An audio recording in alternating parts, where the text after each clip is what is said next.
For oral answer, and the first question stands in the name of the Honourable Leader of the Opposition. Mr Speaker, my question is to the Prime Minister. Does he have confidence in all of his ministers? The Right Honourable Prime Minister. Mr Speaker, yes. The Honourable Leader of the Opposition. Speaker, why does he regard a man described by ACT Party leader Don Brash as quote-unquote toxic and tarnished as a man suitable to be in his ministry? The Right Honourable Prime Minister. Mr Speaker, because he's done an outstanding job of managing local government, and to be perfectly honest, from the comments I hear in the gym from Labour Party members, it's a lot kinder than the way they talk about Phil Goff. The Honourable Leader of the Opposition. Yeah, right. Order. The Honourable Leader of the Opposition. Mr Speaker. Order. No, order. Order. I've called the Honourable Leader of the Opposition and I want to hear his question. Mr Speaker, why did the Prime Minister say a week ago that Rodney Hyde would keep his ministerial post if rolled as ACT leader, then on Monday said he'd have no problem if ACT withdrew from its ministerial positions, then say that he was happy for Rodney Hyde to continue as a minister despite being rolled as leader? Who's actually making these decisions and who's pulling the strings? The Right Honourable Prime Minister. Mr Speaker, I'm not sure the first statement made by the Leader of the Opposition is correct. The Honourable Leader of the Opposition. Mr Speaker, a point of order I could offer to... Order. I could offer to...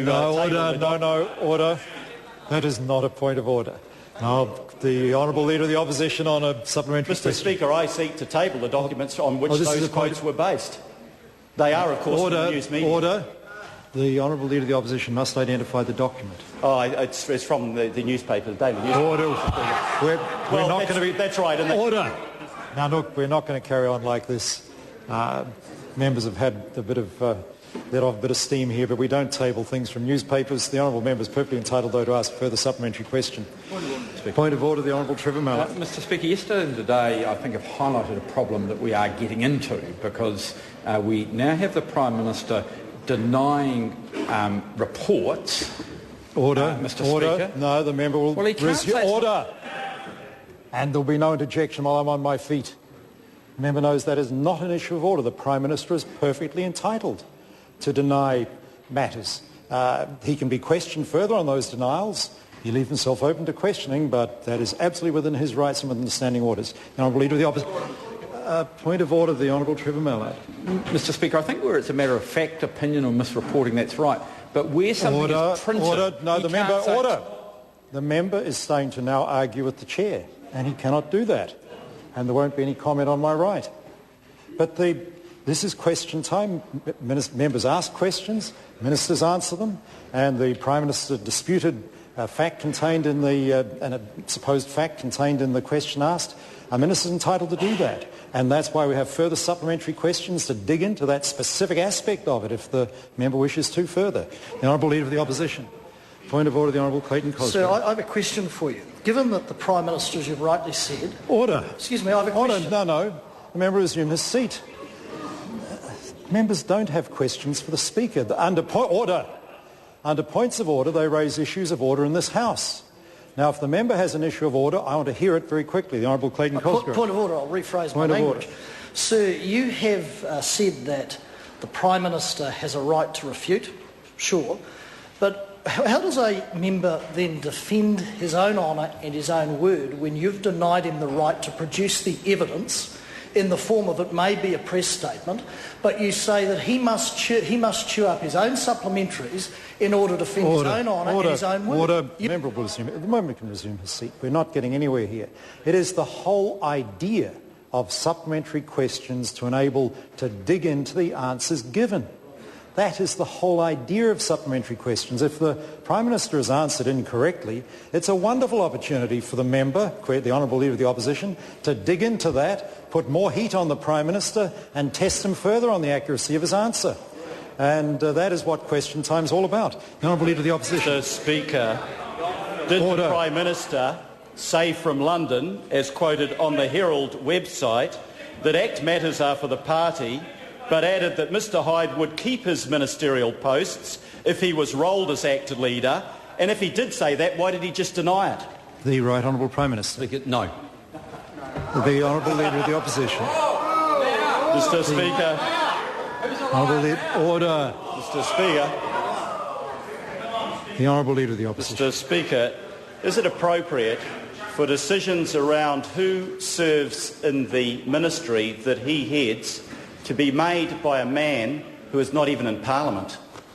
The Right Honourable Prime Minister. Mr. Speaker, maybe it's important for the education of the Leader of the Opposition to understand the process. If somebody is going to serve in the ministry, then they have to enjoy my confidence. But one of the evolving tests that we now have in conventions for our supply partners is that we also take the guidance from them about who they want. In this case, if there's not a marriage of those two ideas, then it wouldn't be acceptable. In the case of Roger Douglas, I've made it clear that wouldn't have been acceptable. In the case of Mr Hyde, Mr Buscowan or Heather Roy, that would have been acceptable. The Honourable Leader of the Opposition. Supplementary question, Mr. Speaker. Was the decision to dump the 2025 task force a decision that should have been announced by him as Prime Minister rather than by Dr Brash? And did he authorise Dr Brash to make that announcement? The Right Honourable Prime Minister. I don't authorise, Mr Speaker, I don't authorise anything that Dr Brash says. That's a matter for him.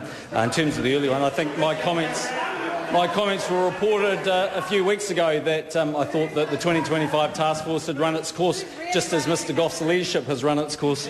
The Honourable Leader of the Opposition. Mr Speaker, if Dr Brash is an extremist, as he, the Prime Minister, has labelled him, why doesn't he rule him out of occupying any future ministerial position in a government led by him?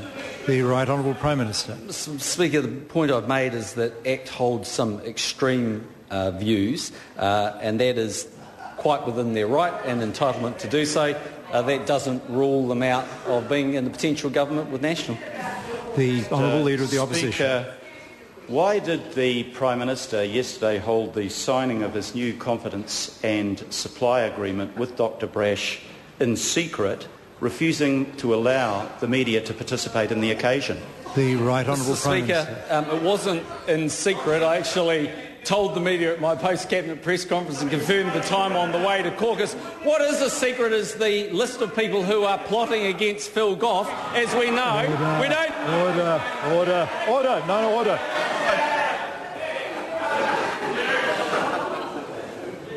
Now, which National Party backbenchers can't see that I'm on my feet?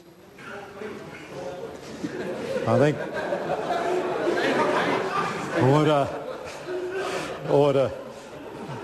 It's enough of that. The Prime Minister knows he was stretching my patience there and should not do that. That question did not deserve that unfair final comment. I ask the Prime Minister not to do that further during this question time. The Honourable Trevor Mallard, is this a supplementary question? The Honourable Trevor Mallard. Yeah, Mr Speaker, was the Prime Minister advised by Stephen Joyce of his role in engaging Simon Lusk for the Brash coup, and if so, did he tell Bill English? The Right Honourable Prime Minister, insofar as he has any responsibility in that. Mr Speaker, no, but can I advise the Labor Party that they need someone like Simon Lusk, because they certainly need a coup the way they're going. The Honourable John Buscowan. Thank Order. The Honourable John Buscowan. Mr Speaker, to the Prime Minister, how can he have any confidence in any of his ministers when the government set the goal of closing the income gap with Australia by 2025 and that he has simply widened it and disbanded the 2025 task force to avoid further embarrassment? The Right Honourable Prime Minister. Mr Speaker, well, firstly, I enjoy confidence in all my ministers. I want to thank the member for his contribution as a minister, and so I continue to enjoy the confidence of the man sitting behind him. So, putting that all to one side, Mr Speaker, if one was to look at the facts in real after-tax terms, the wage gap with Australia has closed, and I think the government can take quite some congratulations for that. Question number 2, Matiria Ture. Thank you, Mr Speaker.